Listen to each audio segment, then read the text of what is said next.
Anne-Elisabeth Lemoine comme vous ne l'avez jamais entendue.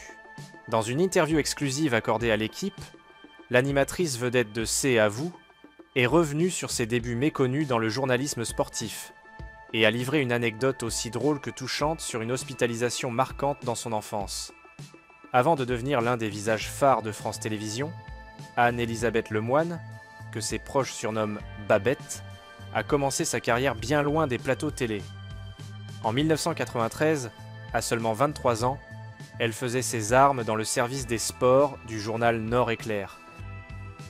Une époque où les jeunes recrues devaient faire leurs preuves, souvent à travers des défis imposés par une rédaction majoritairement masculine. L'un de ces défis ?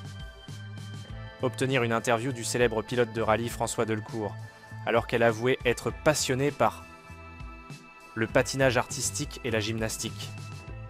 Pas vraiment le même univers. Pourtant, elle relève le challenge. Elle raconte « J'arrive chez Delcourt, il me montre ses voitures, ses combis, puis il me propose de déjeuner avec sa famille. Et là, il m'embarque faire les courses pour organiser un barbecue. Résultat, mini-rallye pour aller chercher des merguez. J'ai eu la trouille de ma vie. De cette folle journée naîtra un article en une de Nord-Éclair, loin d'être technique, mais riche en émotions et en humanité. Et cette connexion émotionnelle au sport, elle la tient depuis l'enfance. Lors de l'interview, Anne-Elisabeth revient sur un souvenir marquant de ses 6 ans, lorsqu'elle découvre la gymnaste Nadia Comaneci au JO de 1976. C'est le coup de foudre, à tel point qu'elle essaie de l'imiter, avec des conséquences douloureuses.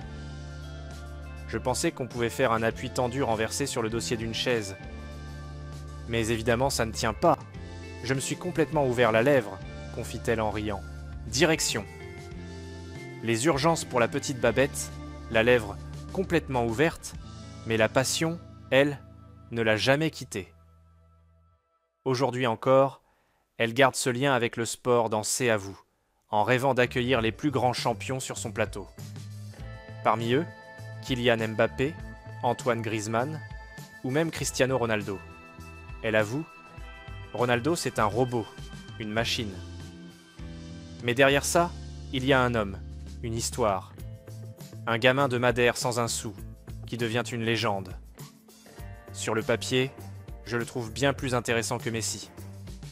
Une femme passionnée, drôle, authentique, et qui n'a jamais cessé de croire en l'émotion du sport. Même quand ça saigne un peu